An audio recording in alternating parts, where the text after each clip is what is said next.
আমার নাম আলী হাসান, আমার বাসা সাতক্ষীরা আশাশুনি থানা। তো 19শে জুলাই থেকে 5ই আগস্ট পর্যন্ত আন্দোলন চলাকালীন সময়ে প্রতিদিনই আন্দোলনে ছিলাম। তো 5ই আগস্টে দিন আমরা যখন বিজয় মিছিল নিয়ে বার হই, বাসা থেকে বার হয়, কিছুক্ষণ পরেই আওয়ামী লীগের সভাপতির বাড়ির নিচ দিয়ে যেতে গিয়ে 6 জন ছাত্রলীগ এবং আওয়ামী লীগের সভাপতির নেতৃত্বে আরও অনেকেই ছিল, সবাই মিলে আমার উপরে গুলি চালায়।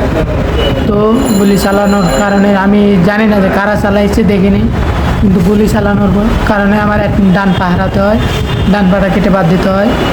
তো গুলি লাগার পরে আমারে সাতক্ষীরা সদরে ভর্তি করা হয়। তো সেখান থেকে খুলনা মেডিকেল ওই রাতেই, পরের দিন সকালে ঢাকা হৃদরোগ থেকে ইবনে সিনা থেকে আবারও হৃদরোগ, এভাবে করতে করতে শেষ পর্যায়ে ঢাকা পঙ্গু হসপিটালে এসে 7টা অপারেশনের পরে আর বারে আমার পাটা কেটে বাদ দিতে হয়।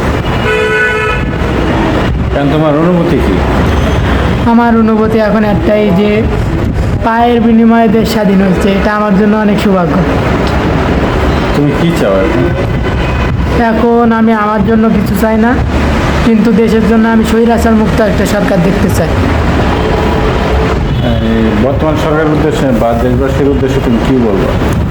বর্তমান সরকারের উদ্দেশ্যে আমি একটা কথাই বলি, আমরা জানি যে ডক্টর ইউনূস স্যার ভালো মানুষরা, কিন্তু তিনি মন থেকে কেমন এটা তো হয়তো আমরা বলতে পারবো না, কার মনে কি আছে।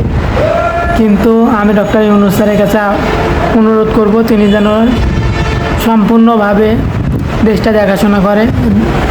কিছুদিন হচ্ছে যে জিনিসপত্রের, খাবারের, তেলের দাম অনেকটাই বাড়ছে, তো বলবো যে এই সমস্যাটার সমাধান করতে, এবং যারা অনেক আহত আছে, অনেক ছেলে অনেকে পা হারিয়েছে, তাদের জন্য কিছু একটা করে।